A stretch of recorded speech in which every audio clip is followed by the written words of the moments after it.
Hello and welcome to the DocArena Podcast in association with Film Ireland. My name is Ross Whitaker, and every fortnight or so I talk to documentary makers about their docs, both in terms of the subjects they choose and the way in which they fund, craft and distribute their work. In this episode I discuss Copa 71 with directors James Erskine and Rachel Ramsay. The film tells the incredible story of the 1971 Women's Soccer World Cup, a tournament witnessed by record crowds that has been written out of sporting history until now. Featuring stunning unseen archive and told by the women themselves, it is an immersive and well-told tale.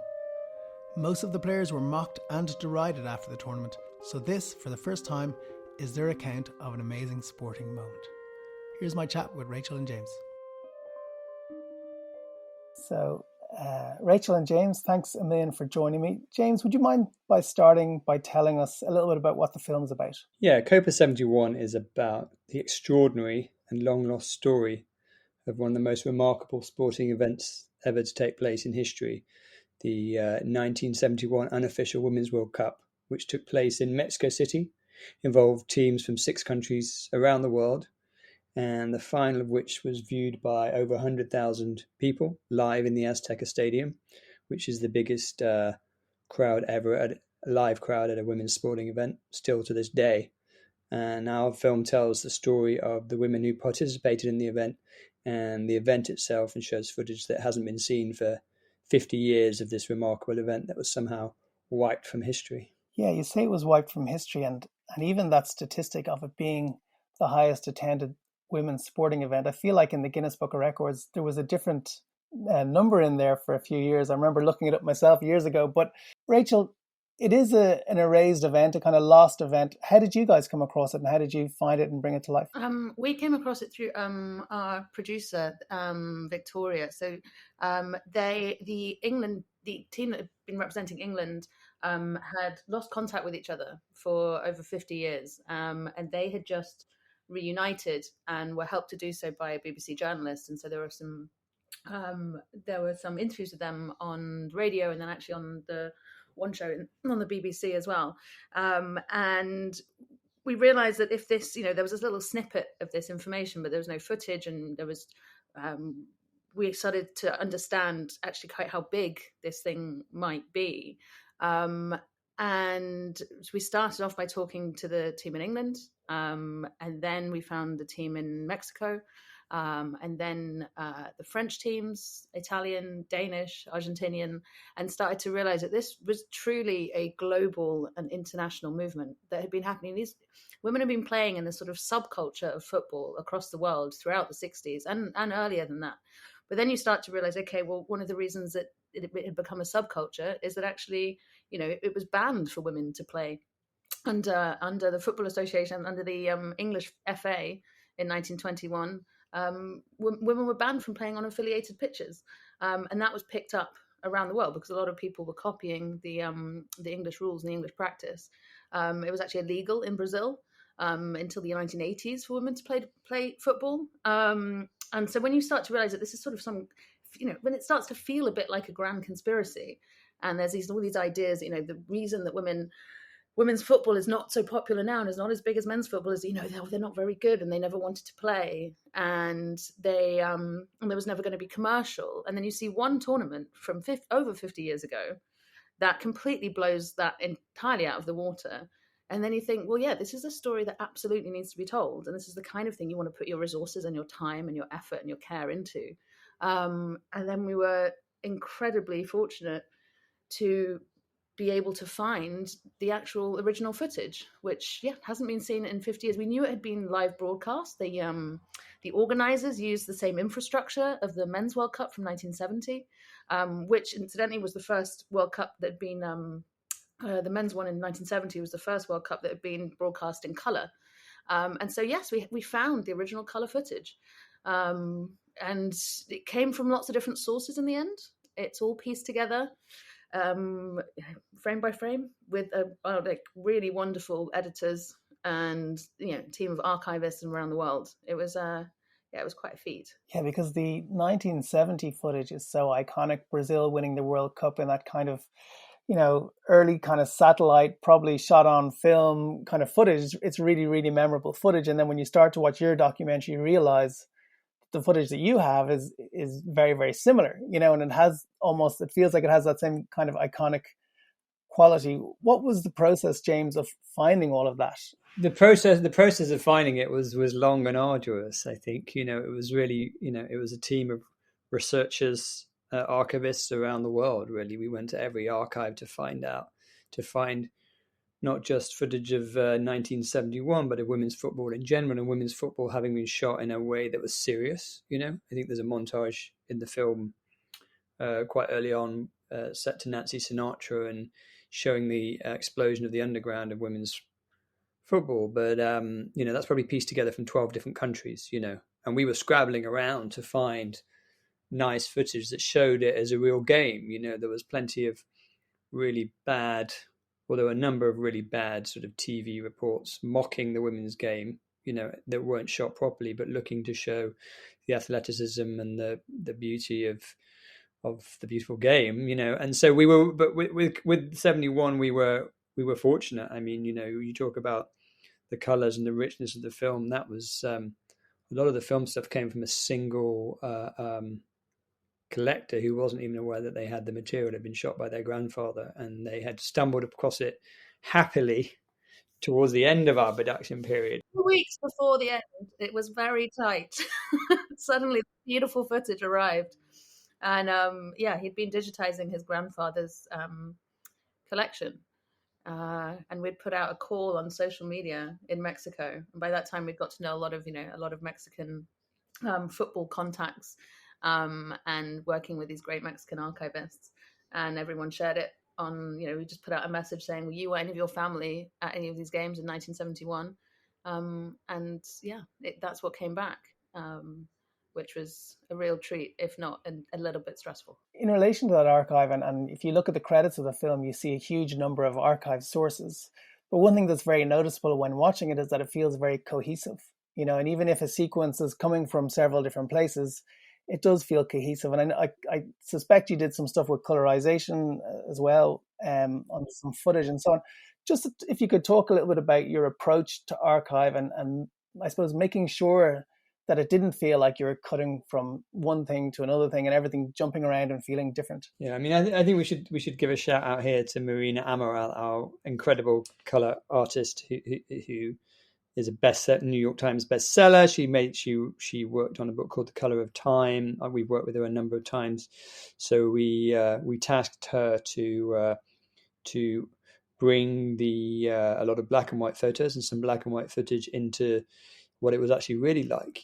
I mean, of course, those photographs were recorded in black and white, but the world that they were recording was full of color.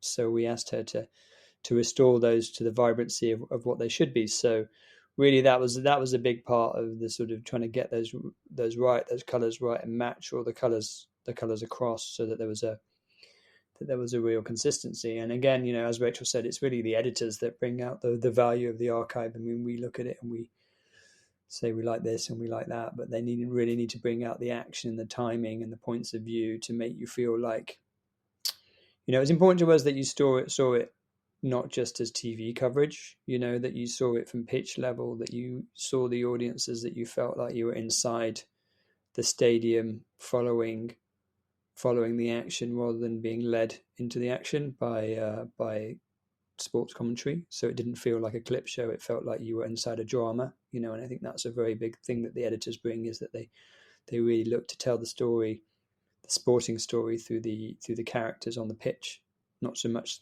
just the teams on the pitch. Yeah, I think we should also do a shout out for the sound design as well. So obviously all of the that's I think what makes it so immersive as well. And everything's layered and layered and layered to really take you into the space and make you feel like you're in the stadium. And obviously the music helps with that as well, but you want to really feel the real life sounds, which don't exist on a lot of the archive anyway. Women's football, as is stated at the end of the documentary, and many people know, is the fastest growing sport in the world right now. And I think that's pretty plain for anyone's eyes that's paying any attention, that the sport is growing in popularity so quickly. But you probably started this project a few years ago, and while women's football is very popular, I imagine it may not be as easy to get a film about women's football funded as some other films. Now, having said that, maybe I'm wrong, because the film feels very well funded and, well made. The production value is high. There's great music in there. Can you talk a little bit about the funding process and how that worked? You are correct. It was not easy to get funded. I would say no film is easy to get funded, especially a film about social issues. But yeah, it was not straightforward to get it funded. Although we were very lucky in the end. We had a single financier come in and make sure that we could make the film as best we could. We were fortunate that there was a zeitgeist, but at the beginning there was no money. We had to sort of build it piece by piece, and fortunately ride the wave of enthusiasm towards women's football that came out of the Lionesses and in the Euros, and then obviously the World Cup. We did start this quite a while before the Euros and before the Lionesses had quite grabbed everyone's attention, but I think there was a lot of understanding that the story was fantastic, and we believed that we had amazing storytellers in the women that we'd been speaking to. We knew that they could carry the story themselves, but that was the other element that was difficult with some potential financiers or some potential people we were taking it to, is that there's not many comparisons for having women of that age on screen telling their stories.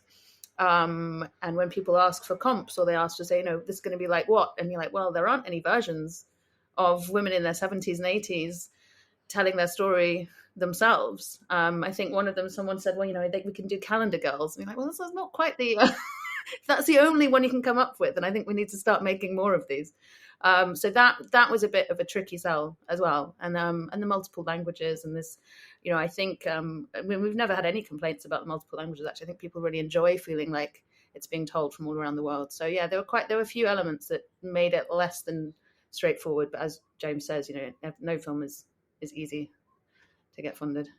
Yeah, I wonder if we could delve into this a little bit more, because it was said it was funded by one financier. I mean, one of the things we're hearing in documentary funding now is is kind of docbusters and celebrity docs and all those kinds of things, and this film doesn't inhabit that world, even though I suppose football has its own IP, and you are riding on the back of people's knowledge of World Cups and so on and so forth. But how do you see documentary funding now, and the way I suppose that you see in some cases a single financier coming in and backing a film? Is that kind of thing affected how you go about financing your films? I mean, it's interesting you talk about now. I mean, to be honest, a year or so ago when we got this funded, it was easier than now. Now is like not a great time to get documentaries funded. Believe me, a lot of the big players that we were working with have sort of dropped out the market. Prices have fallen, so it's really tough. I'd say it's one of the toughest times that I've seen in the last decade to get people to corral on that. What we need to have is more documentaries coming out in cinemas and more revenue. And streamers are fantastic and they take stuff on and they really bring stuff on, but they, in a way, that sort of the consumer's getting stuff for cheap that way. If they're paying 10 quid a month for Netflix as opposed to £10 every time they go to the cinema, the economics don't add up. It's like what happened in the music industry to some extent. It's hard for bands to creating new music, if people aren't really paying the true cost, just as a restaurant wouldn't survive if it gave its food away. So what really needs to happen is people need to support documentaries and support them by going and seeing them at the cinema and not just waiting for them to arrive for free. I think not that it's entirely for free, obviously the consumer has a right to choose, but I think that's what really the industry needs to pick up, and is post-pandemic is obviously challenging, but we'd love to see a lot of people come to see Copa 71 at the cinema, and that's sort of to remind them how great it is to see a doc in the cinema. We put a lot of thought into making this a film that you can watch in the cinema and you should watch in the cinema and does feel immersive. And there's also something specifically we think about this film, that it's a lot of fun to watch with other people. A crowd really gets behind it. And I think the feeling of being inside this, being inside a room that's full, that's got a lot of energy behind it, and seeing that incredible, unusual, still quite mesmerizing footage on the big screen. And as you say, yes, there was a lot of post-production, a lot of care put into making that experience feel seamless and feel immersive, and having it with the full sound. We think, if we're asking people to go to the cinema to watch documentaries, then we want to make it worth their while as well. Yeah, for sure. I mean, and you're so ambitious with the film, and one of the things about it is how you go about telling the story in terms of, because we haven't actually seen that many films in this space, it's an opportunity in a way to go and look at the history and go back to the fact that the sport was illegal and that it was almost an underground movement. Was that something that was important to you to really place it in that context? Well, we didn't intend to. We set out to not make a film about the history of women's football. We felt like it was much more deserving to say, okay, we're going to tell the story of this one tournament, but yes, you have to put that tournament in context. But we think, we've said before that there's whole books, films, series made about single men's matches, tournaments, single goals, single players, and we felt keenly that we wanted to show that the women's game and their experience deserve the same treatment. So we really hope that people will go and make many other films about all of the other parts, the other secret parts of not just football, but women's sport in general. Yeah, I think it's also really important that this is obviously a historical story, but actually it's about making the stories about now as well. It's not just about stuff that happened, this great moment. Nobody else can make Copa 71 again. We found the long lost hidden record breaking tournament, but there's lots of stories, that don't get to the fore of brilliant female athletes, that are playing now, that aren't given the space either by broadcasters or filmmakers or, anywhere really. And I think until storytelling, is about building heroes to some extent, and I think the more opportunity we have and the more opportunity people seize to find heroes within from women's sport, and tell them on the big screen, then I think the more people will be excited about the sport itself. Certainly in women's football, you're seeing that already, aren't you? And there's a great moment in the documentary where, for reasons of kind of almost censorship of women's football, they can only play in the Azteca, which just happens to be pretty much the biggest stadium in the world. And then it's a real case of if you build it, they will come, because they're like, well, we're going to have to promote this now. I mean, it must have been incredible for you to see that footage for the first time of the Azteca absolutely full to the brim. Yeah, incredible. I mean, it still is. Still watch it now or see the trailer and I think, gosh, yeah, because you're told.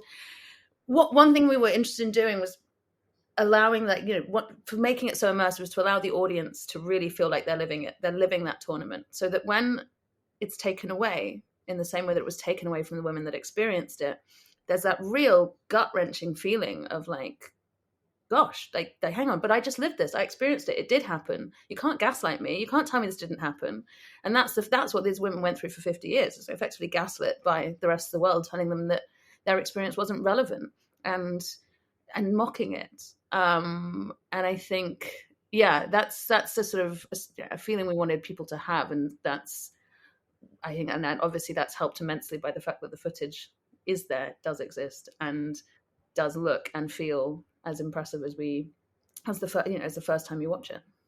Yeah, and I think also, Rachel was talking about gaslighting, and for a lot of the women, they never saw themselves. The England players were in the stadium. They weren't watching on a television set themselves. They've never, until they came to the London Film Festival screening, they'd never seen themselves play, but they played at the Azteca. So try telling that story down the pub and go, yeah. Oh, but there's no pictures, no video, there's nothing. Yeah, sure. It's not like you're bragging rights. So like, yeah, sure. And I played at Wembley Stadium and scored a hat trick. There's plenty of people that tell tall tales in sport, and it's great that these women have the chance to say, no, look here it is. Yeah, I mean, looking at it from different perspectives, the Argentinian team get to say that, actually, I don't want to give away too many spoilers, but the Argentinian women's team playing in the Azteca years before the Argentinian men's team, now they have their own bragging rights, and as do each of the teams in countries now as the film is coming out. It's we're getting so many excited. I've got various WhatsApp groups going on still with all of the players, and that's something that's so wonderful. Going back to the idea of documentaries in cinemas, that's something that's so wonderful now. Is for us, because you can never make any promises, of course, in this whole process, and you're very careful not to, and to manage expectations. And if you're asking people to share their life story with you, and they're entrusting you with it, it really is on us to not just make the film for the benefit of making it, for the sake of making the film. It's to get it out there. And if and they can go and they can take their grandkids, they can tell their neighbors, they can tell anyone down the pub, as James says, well, yeah, you can go and see me. I'm like, we're in the cinemas now. And that feels very exciting, and we know how much that means to them, and to anyone that's been touched by that story, I think. Considering that they were kind of erased from history, and to a certain extent, as you just alluded to, they were mocked on return to home, did you find there was any reticence on their part to participate when you approached them? Yeah, pretty much all of them at the very beginning. And that was quite a gentle process to talk to all of to talk to them, and to you have to, if you're asking people to share their story, then usually we've found that if you have to share something of yourself as well, and you have to take it slowly, and you have to you go and visit them first without cameras, and then you come back later, and you approach each person on an individual basis as well, which is why probably most documentaries don't have this many contributors. We have, this is unusual in the number of people who are involved, but you can't treat them as a team or as a unit of women. They're all individuals, and they've had completely different experiences. I mean, they share a lot in terms of there's a shared sisterhood, there's a shared idea. They have a lot in common despite all their backgrounds, but they are all they're all different, and it takes a different approach and different levels of care with each person. Was it a case of interviewing them as you went along, or did you manage to sort of interview them all in one go, or did you kind of have to accumulate some interviews to show what you had? Like, what was the kind of approach from that point of view? Started out approaching them all individually, and you're on the phone, Zoom calls. A lot of that was in the early days of COVID lockdown. And then as that lifted, you're starting to go and visit them in person. And again, first time, no cameras, going to see them at home, recceing locations, having a look around, and then coming back later. And then, when we went into production, the actual production period was relatively short for filming and for the edit. And so you try and block together, we blocked together sets of filming in, I think it was in England, started in England, then Denmark, Italy, Mexico, etc. But the way to do that is, these you go to them. These women aren't coming to you. They're all they know what they're doing. They're set. They're the stars of the show, and so we're the traveling circus, really, rather than. And it's about making them feel confident, and we're very uncomfortable, and we're very keen to make each, the background of each place feel different for each of the teams, feel different. Different color palettes, and so you can recognize them more easily as you chop between them all. So that was all that's all carefully thought about, and that's also why there's such a brilliant team of people in each different countries.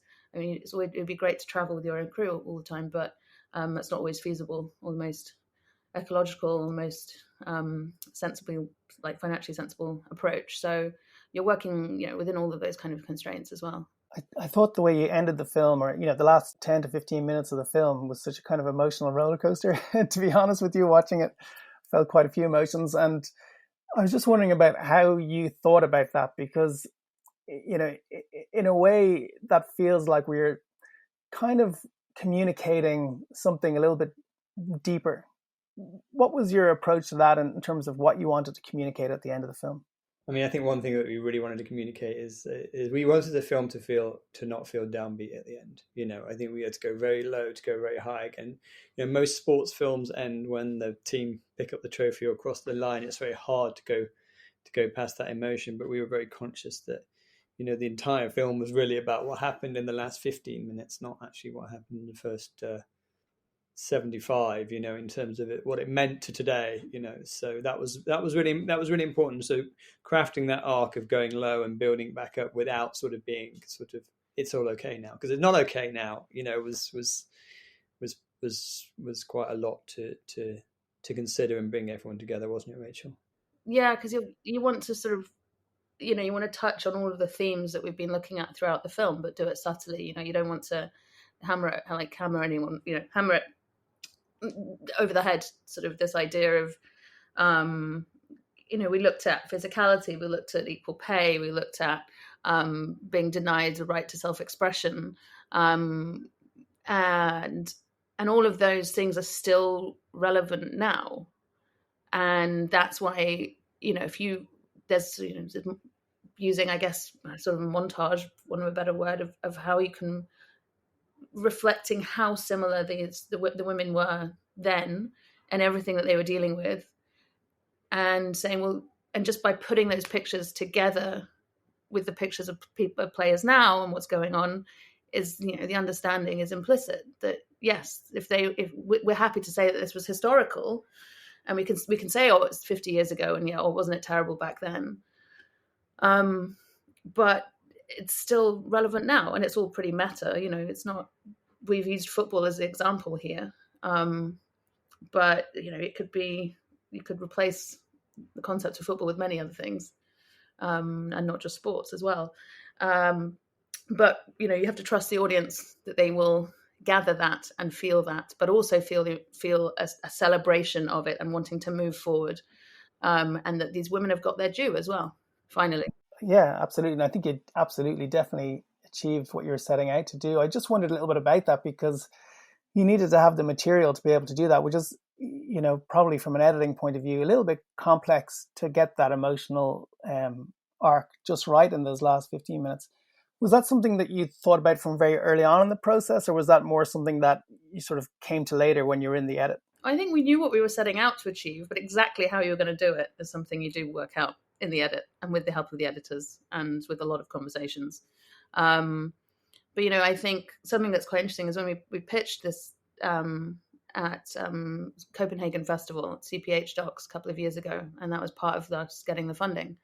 And the film that we pitched there is very similar to the film that you can watch on screen now, in terms of how it makes you feel and how all the pieces of the puzzle we were going to put together. But exactly how you put them together, I guess, is the joy and pain of the editing process.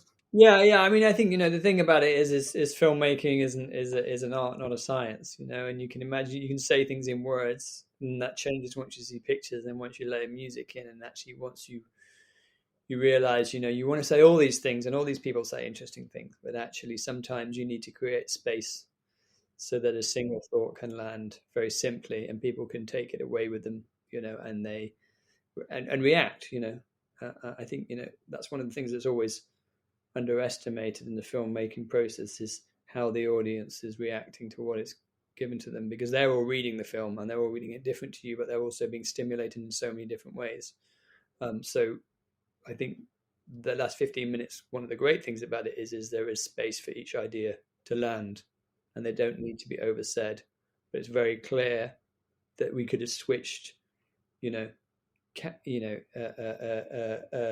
Carol for Berta, that they were speaking with a single voice through 6 different languages, and I think that was the harmony that we were trying to land. Yeah, and we should give a shout out to Rob Lord, the composer, who did the original score, and I think that last piece is pretty excellent, and it does sort of stick in people's heads as well, and it really carries a lot of the excitement and celebration. I think it gives it a real weight as well. I think the tournament being as it was, and it raised event, as you say, you did have that kind of responsibility to figure out, well, what do we say about this? And I just thought it was really well done. So well done on that. And in terms of people seeing it, and having that response to it, and you've taken it to Toronto. I know it was in IDFA. I was over there, and the screenings were sold out. And so I know that it's already had a bit of a life in advance of the release, which is coming up now. What's the reaction kind of been to it? And have you got the kind of motivated reaction that you wanted from the audience? And also, what's it been like for the contributors? I mean, the contributors are having an absolute ball. They're loving it. We were really lucky. We took Anne and Beata from Denmark to Toronto. So they were with us at TIFF, and they were on the stage with us doing Q&As. And they had a brilliant time. And now that it's being released in the UK and in Ireland, the England team are all up for it. Like, they're all doing press. They're doing their own local press. They're traveling around. And there's getting more traction in Argentina and Mexico as well. And yeah, so that's been a lot of fun. And I think in terms of audience is watching. I mean, it's quite an audience participation film. People pick a team and just they just go with it, which is really good fun in some cases. But also, the thing that I didn't expect was at the end of some screenings. I mean, this was happening at festivals, obviously we haven't actually released yet, but was young women, like in their 20s, coming up to us at the end, crying and saying, this is something that this means so much somehow. And I think we hadn't. I had, you hope to reach lots of different people, but there's a specific band of people that I wasn't quite expecting that. In their 20s, saying, finally feeling seen, and finally saying, we understand now why this has been so difficult, or why we felt like we were going a bit mad. And thank you for that. So that's been really nice. So you're going to be coming out in cinemas now very shortly. What's kind of your hope for this release in the UK and Ireland? Well, we're hoping to break box office records like they did at the Azteca Stadium. I mean, listen, if 120,000 people come and see our movie, we'll be delighted. So, it's opening on like 60, 65 screens across the country. It's going to have some good promotion, and we're excited. People are excited that lots of people are going to come, hopefully wear their football jerseys to the cinemas. Certain cinemas are offering bonuses for people that do that on opening weekend. And yeah, we hope it makes an impact. We hope people remember it, talk about it, get their friends to come and see it too. And just sort of that this amazing moment is not only not forgotten, but it's talked about forever. Okay, great. Well, listen, best of luck with it. I really enjoyed it, so wish you all the best. Right. Thank you very much. Thanks. Bye. Thanks again to James and Rachel for taking part in the interview. Copa 71 is available to watch in selected cinemas from March 8th, which means it's in cinemas right now. Thanks to Stephen Galvin and Film Ireland for supporting the podcast, and to film composer Michael Fleming for kindly allowing me to steal his work. You can find more of it at michaelflemingmusic.com. You'll find me on social platforms as Ross Whitaker TV, and of course thanks to you for listening.